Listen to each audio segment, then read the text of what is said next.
Click করুন অ্যাপের bell আইকনে আর সাবস্ক্রাইব করুন এবিপি আনন্দ। সব সময় থাকুন খবরে। আমাদের দুই প্রতিনিধি আমাদের সঙ্গে এই মুহূর্তে সরাসরি রয়েছেন। যাদবপুর থেকে সন্দীপ সরকার রয়েছেন এবং তমলুক থেকে রয়েছেন আমাদের অন্য প্রতিনিধি অর্ণব মুখোপাধ্যায়। প্রথমে আমি চলে যাব সন্দীপের কাছে। সন্দীপ, কিছুক্ষণ আগে রেল অবরোধ উঠে গিয়েছে আর এখন শুরু হয়েছে মিছিল। পুরো ভাগে রয়েছেন সুজন চক্রবর্তী। দেখতে চাইবো ছবিটা।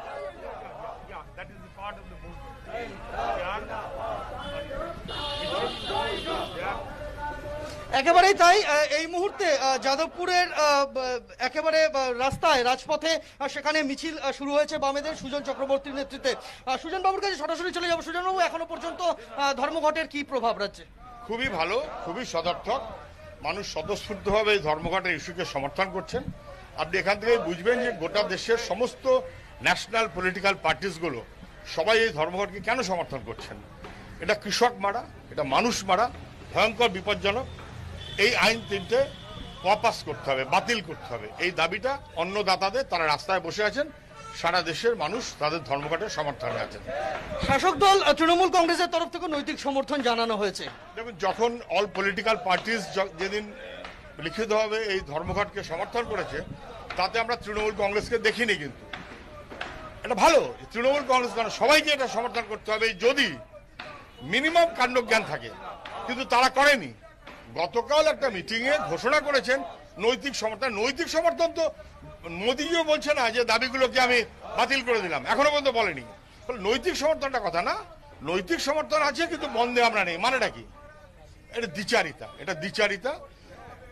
যা হয়েছেটা কি, যেমন সিঙ্গুরের আন্দোলন উনি করেছেন বলে কালকে রেফারেন্স দিলেন। সিঙ্গুরের আন্দোলন উনি করেছেন রাজনাথ সিংকে সঙ্গে নিয়ে, বিজেপিকে সঙ্গে নিয়ে। এখন কৃষকদেরও ছাড়তে পারছেন না, বিজেপিকেও ছাড়তে পারছেন না। একবার একরকম বলছেন, আরেকবার আরেক রকম বলছেন। কমপ্লিটলি দ্বিচারিতা তৃণমূল কংগ্রেসের দিক থেকে। তারা কখনো মানুষের আন্দোলনের অংশীদার হতে পারে না। আমরা দেখতে পাচ্ছি যে এই মুহূর্তে বাম কর্মী সমর্থকদের মিছিল তুমি দেখতে পাবে যাদবপুর বিশ্ববিদ্যালয়ের সামনে দিয়ে যাচ্ছে। কিছুক্ষণ আগেই আমরা যাদবপুরে বাম কর্মী সমর্থকদের রেল অবরোধে সামিল হতে আমরা দেখেছিলাম। প্রায় 40 মিনিট যাদবপুর স্টেশনে রেল অবরোধ হয়, তারপর এখন রাস্তা জুড়ে মিছিল চলছে। এবং তুমি আমাদের সঙ্গে থাকো। যাদবপুরে বামেদের মিছিল, সেই ছবি আপনাদের সামনে তুলে ধরলাম। অন্যদিকে তমলুকে সরাসরি অর্ণবের কাছে চলে যাব। অর্ণব, নিমতৌড়িতে 41 নম্বর জাতীয় সড়ক অবরোধ করেন সেখানে বাম কর্মীরা। এখনো কি অবরোধ চলছে? কি পরিস্থিতি?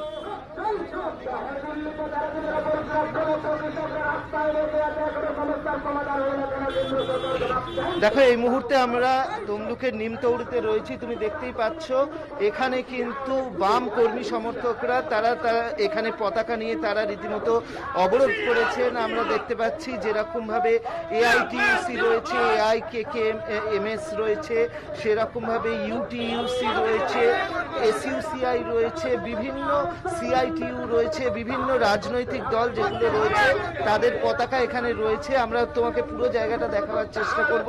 কিছুক্ষণ আগেই এখানে কিন্তু আগুন জ্বালানো হয়েছিল, এই সড়কের উপর আগুন জ্বালিয়ে তারা এই অবরোধ করেছে। এখানে প্রচুর লরি, বাস, তুমি দেখতে পাচ্ছ লরি, বাস সমস্ত কিছু দাঁড়িয়ে রয়েছে এই মুহূর্তে এখানে।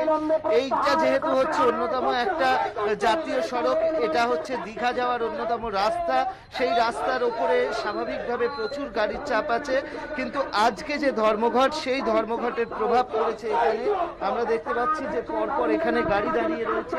অন্যদিকে ঠিক এই জায়গায় আমরা দেখতে পাচ্ছি যে এই মাঝখানে এখানে পুলিশ কর্মীরা রয়েছে, পুলিশের যারা কর্মীরা রয়েছে তারা রয়েছে এবং এখানে তার মাঝখানেই কিন্তু এই। ধন্যবাদ অর্ণব। এই মুহূর্তে 41 নম্বর জাতীয় সড়ক অবরোধ হয়ে রয়েছে। এর পাশাপাশি আমরা সরাসরি চলে আসবো, আমাদের আর দুই প্রতিনিধি আমাদের সঙ্গে রয়েছেন। সল্টলেক সেক্টর 5 থেকে প্রকাশ সিনহা আমাদের সঙ্গে রয়েছেন এবং তার পাশাপাশি দুর্গাপুর থেকে মনোজ বন্দ্যোপাধ্যায়। প্রথমেই চলে আসবো সল্টলেকের ছবি দেখতে। প্রকাশ, এই মুহূর্তে ঠিক কি পরিস্থিতি? বন্ধের আদৌ কোনো প্রভাব কি পড়েছে?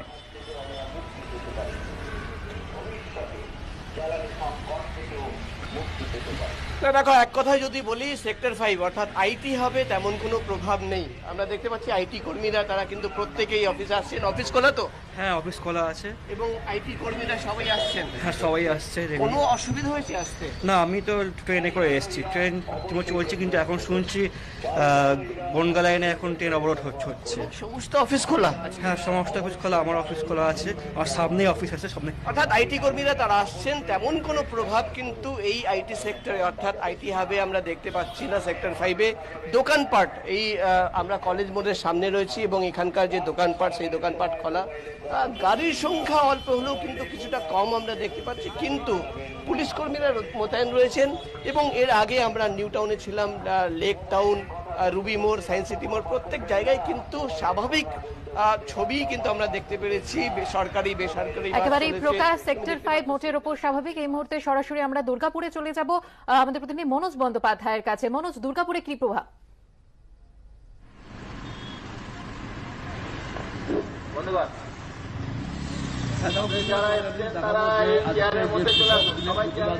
কৃষকদের ডাকা যে আমরা কর্মসূচিটা শুরু করব।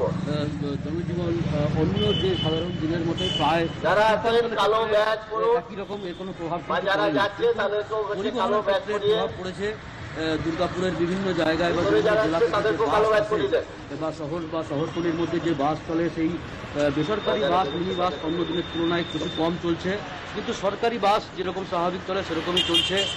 পাশাপাশি তোমাকে দেখাবো যে জায়গায় জায়গায় যেহেতু এই বন্ধকে সমর্থন জানিয়েছে বামপন্থীরা এবং কংগ্রেস, তারা কিন্তু বেশ কিছু জায়গায় এরকম বিভিন্ন কলকারখানা, দুর্গাপুরের আমরা বিপিএল রাজ্য সরকারের যে তাপবিদ্যুৎ কেন্দ্র তার সামনে আমরা দাঁড়িয়ে আছি। সেই বিপিএল কারখানার গেটে বামপন্থী যারা শ্রমিক সংগঠন রয়েছে তারা কিন্তু এখানে মিছিল বের করেছে বন্ধের সমর্থনে। এবং এই জায়গা থেকে এরকম মিছিল বেরোচ্ছে, এরকম দুর্গাপুর শহরে বা পশ্চিম বর্ধমান জেলার বেশ কিছু জায়গায়, বেশ কিছু কলকারখানায় এই বন্ধের সমর্থনে কিন্তু বামপন্থীরা কোথাও। ধন্যবাদ মনোজ। বিভিন্ন জায়গায় বামপন্থীরা আজকে মিছিল করছেন দুর্গাপুর এবং পশ্চিম বর্ধমানের বিভিন্ন জায়গায়, সেই ছবি আমরা দেখতে পেলাম। তার পাশাপাশি বিশাখাপত্তনমের ছবি এবং মহীশূরের ছবি আমরা আপনাদের দেখাচ্ছি।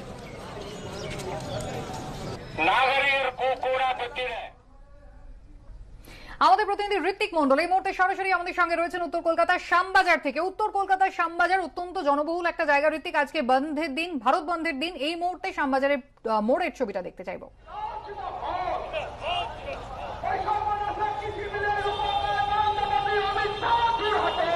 দেখো, একেবারে যে অন্নদাতার যে অধিকার তার লড়াই এই মুহূর্তে দিল্লি সরগরম। দিল্লি পাঞ্জাব সীমান্ত হোক অথবা দিল্লি হরিয়ানা সীমান্ত, সেখান থেকে শ্যামবাজার পাঁচমাথার মোড়, তার দূরত্ব যদি হিসেব কষা যায় তাহলে 1500 কিলোমিটারেরও বেশি। কিন্তু এই মুহূর্তে যে অরাজনৈতিক ব্যানারে অর্থাৎ কৃষকদের ডাকা আজকে যে ভারত বন্ধ, আর তাকে যে 16টি বিজেপি রাজনৈতিক দলগুলি তারা সমর্থন জানিয়েছেন, তার মধ্যে বামপন্থী দলগুলি অন্যতম। এই মুহূর্তে তারা শ্যামবাজার মোড়ে অবস্থান করছেন। তুমি দেখতে পাচ্ছ পুলিশের উপস্থিতি সকাল থেকেই লক্ষণীয়ভাবে ছিল। প্রথমত এই অবস্থানের একটা অংশ শ্যামবাজার পাঁচমাথার মোড়ের একটা দিক ঘিরে, যে কারণে বিশেষ করে আরজিকরের দিক থেকে বা শহরের উত্তর প্রান্ত থেকে আসা যে সমস্ত যানবাহনগুলি সেগুলোকে তার পথ পরিবর্তন করতে হয়েছে। বামপন্থী যারা রয়েছেন তারা এই মুহূর্তে একটা মানব বন্ধন বা মানব বলয় সৃষ্টি করেছেন, যার ফলে যান চলাচল খানিকটা প্রভাবিত হয়েছে। এখন উত্তর ভাগের এই অংশে সকাল থেকে যে ছবিটা আমরা দেখেছিলাম তাতে বন্ধের চেহারাটায় যেহেতু যেমনটা দেখা গিয়েছিল যে অন্য দিনের মতো স্বাভাবিক যান চলাচল ছিল, যাত্রীরা বাস এবং গণপরিবহন ব্যবস্থার মধ্যে ট্যাক্সি এগুলো বিভিন্ন জায়গায় পাচ্ছিল, বিশেষ করে ধর্মতলা থেকে উত্তর কলকাতার শ্যামবাজার পর্যন্ত আমি নিজে ঘুরেছি, ফলে সেখানে দেখেছি। কিন্তু একেবারে ঋত্বিক, তুমি আমাদের সঙ্গে থাকো। অন্যদিকে বন্ধের জেরে আসানসোলে যেমনটা জানা যাচ্ছে মিনি বাস চলাচল বন্ধ। সরকারি বাস থেকে হাত জোড় করে যাত্রীদের নেমে যেতে অনুরোধ করেন বাম কর্মী সমর্থকরা। নামুন বৌদি, নামুন বৌদি, নামুন নামুন, আপনাদের জোড়াত করছি, আপনারা নামুন, অনুরোধ করে বলছি, আপনাদের জন্যই বন্ধ। হ্যাঁ বাস, না না আজকে দেখুন আপনারা তো জানেন। আমাদের প্রতিনিধি কৌশিক গাতাইত রয়েছেন আমাদের সঙ্গে টেলিফোন লাইনে। কৌশিক, যেমনটা ছবিতে আমরা দেখতে পাচ্ছি সেখানে বাম কর্মী সমর্থকরা তারা অনুরোধ করছেন বাস যাত্রীদের, তারপর কি হয়? দেখো, এরপরই যেটা ঘটে যে আজ সকাল থেকে যে বামকর্মী সমর্থকরা তারা এই বন্ধের সমর্থনে রাস্তায় নেমে পড়েছিলেন এবং মূলত এই যাত্রী পরিবহনের উপরে যা কিছু প্রভাব পড়েছে এবং এই যাত্রী পরিবহনের মিনি বাস পুরোপুরি বন্ধ রয়েছে, যেহেতু তৃণমূল কংগ্রেস আজকে ধর্মঘটকে সমর্থন করেছে। কিন্তু অন্যদিকে যে সরকারি বাস চালানোর চেষ্টা হয় আসানসোল ডিপো থেকে, সেই সময় কিন্তু বামকর্মী সমর্থকরা একটি বাসের যারা যাত্রী ছিলেন তাদেরকে হাত জোড় করে নেমে যেতে বলে তারা নেমে পড়েন, কোন রকম অশান্তি সৃষ্টি হয়নি এবং তারা নেমে গেলেও অনেকে কিন্তু উষ্মা প্রকাশ করেছেন। তার কারণ হচ্ছে তারা আগে থেকে জানতেন না এবং যেহেতু সরকারি বাস এবং গতকাল বিকেল থেকে তারা অনলাইনে টিকিট সংগ্রহ করার পরও তাদেরকে নেমে যেতে হয়। বেশ কিছু যাত্রী কিন্তু এতে বিপাকে পড়েছেন, যদিও তারা বিকল্পভাবে যাবার চেষ্টা করছেন, কিন্তু কোনো অশান্তি হয়নি এই ঘটনাকে কেন্দ্র করে। ধন্যবাদ কৌশিক। অনুরোধ করে বলছি আপনাদের জন্যই বন্ধ। না না আপনি দেখুন, আপনারা তো জানেন। দক্ষিণবঙ্গে যে ছবি আমরা দেখলাম যেখানে বাম কর্মী সমর্থকরা রীতিমতো অনুরোধ করছেন যাত্রীদের কাছে, সেই রকম ছবিও কিন্তু উত্তরবঙ্গে দেখা যাচ্ছে। শিলিগুড়ি হিল কার্ট রোডেও সেই একই ছবি দেখা গেল। আমাদের প্রতিনিধি আবির দত্ত রয়েছেন আমাদের সঙ্গে। আবির, ঠিক কি পরিস্থিতি?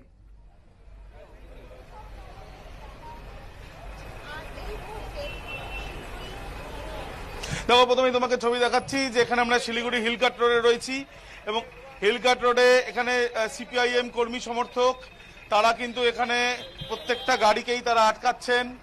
এখানে টোটো বা অটো যেগুলো আছে সেগুলোকে আটকাচ্ছে। নর্থ বেঙ্গল ইউনিভার্সিটির একটি গাড়ি ফাঁকা, সেটাকে সম্পূর্ণভাবে ঘুরিয়ে দিতে বাধ্য করা হচ্ছে এবং আমরা দেখতে পাচ্ছি একাধিক গাড়ি সেগুলোকেও কিন্তু আটকানো হয়েছে। সিপিএম কর্মী সমর্থক তারা এখানে রয়েছেন এবং আমরা দেখতে পাচ্ছি যে এখানে একটি গাড়ি, সেই গাড়িটিও কেন বেরিয়েছে সেটাই কিন্তু তারা দেখছেন। আজকে কৃষকদের যে ধর্মঘট, সেই ধর্মঘটে সমর্থনে সিপিআইএম এর তরফ থেকে এই এখানে রাস্তায় প্রথমে অবরোধ এবং তারপরে যে গাড়ি আসছে সেই গাড়িকে কিন্তু এখান থেকে সরিয়ে দেওয়া হয়েছে। আমরা দেখতে পাচ্ছি যে ইতিমধ্যে মিছিলও শুরু হয়েছে হিলকাট রোডে। সমর্থনকারীরা এই মুহূর্তে পথে নেমেছেন এবং তারা বিভিন্ন জায়গায় গাড়ি আটকানোর চেষ্টা করছেন। আবির, ধন্যবাদ। কয়লাকাণ্ডে মূল অভিযুক্ত লালার বিরুদ্ধে এবার লুকআউট নোটিশ জারি করলো সিবিআই। কথা বলবো আমাদের প্রতিনিধি প্রকাশ সেনার সঙ্গে। প্রকাশ, কি জানা যাচ্ছে? দেখো, যেটা সিবিআই সূত্রের খবর, লালার বিরুদ্ধে এবার কিন্তু সিবিআই নোটিশ জারি, লুকআউট নোটিশ জারি করলো সিবিআই। সিবিআই সূত্রে জানা যাচ্ছে যে তারা মনে করছেন যে লালা, অনুপ মাঝি উর্ফে লালা কয়লা ব্যবসায়ী, সে কিন্তু বিদেশে পালাতে পারে। তাই সিবিআই সূত্রের খবর, দেশের সমস্ত বিমানবন্দরকে নোটিশ পাঠানো হয়েছে এবং অনুপ মাঝি উর্ফে লালার ছবি পাঠানো হয়েছে। সঙ্গে সঙ্গে নোটিশে বলা হয়েছে যাতে কোনোভাবে লালা যাতে বিদেশ না পালাতে পারে এবং এয়ারপোর্টে আসলেই সঙ্গে সঙ্গে সিবিআই কে খবর দেওয়া হয়। এই নিয়েই কিন্তু যেটা সিবিআই সূত্রে আমরা খবর পাচ্ছি, গতকালই লুকআউট নোটিশ জারি করা হয়েছে অনুপ মাঝি উর্ফে লালার বিরুদ্ধে। তুমি জানো, লালাকে নোটিশ পাঠানো হয়েছিল, তিনি কিন্তু সময় চেয়েছেন। গতকাল আবার তাকে দ্বিতীয়বার নোটিশ পাঠানো হয়, 3 দিনের সময় দেওয়া হয়েছে এবং সিবিআই সূত্রের খবর, নীরজ সিং বলে লালার একজন সঙ্গীকে আজকে সকাল 11টা নাগাদ তলব করা হয়েছে নিজাম প্যালেসের সিবিআই দপ্তরে। সিবিআই তরফে দাবি করা হচ্ছে যে লালার হয়ে সমস্ত পলিটিশিয়ানদের সঙ্গে নীরজ সিং যোগাযোগ রাখতো। একদিকে সিবিআই সূত্রের খবর, অনুপ মাঝি ওরফে লালা কয়লা ব্যবসায়ী, তার বিরুদ্ধে লুকআউট নোটিশ জারি করা হয়েছে, যেহেতু সিবিআই এর আধিকারিকরা দাবি করছেন যে সে কিন্তু পালিয়ে বেড়াচ্ছে, সিবিআই দপ্তরে হাজিরা দিচ্ছে না। অন্যদিকে সিবিআই সূত্রের খবর, নীরজ সিংহ লালার একজন সহযোগী, তাকে আজকে কিন্তু তলব করা হয়েছে, তাকে জিজ্ঞাসাবাদ করতে চান সিবিআই এর গোয়েন্দারা। ধন্যবাদ প্রকাশ।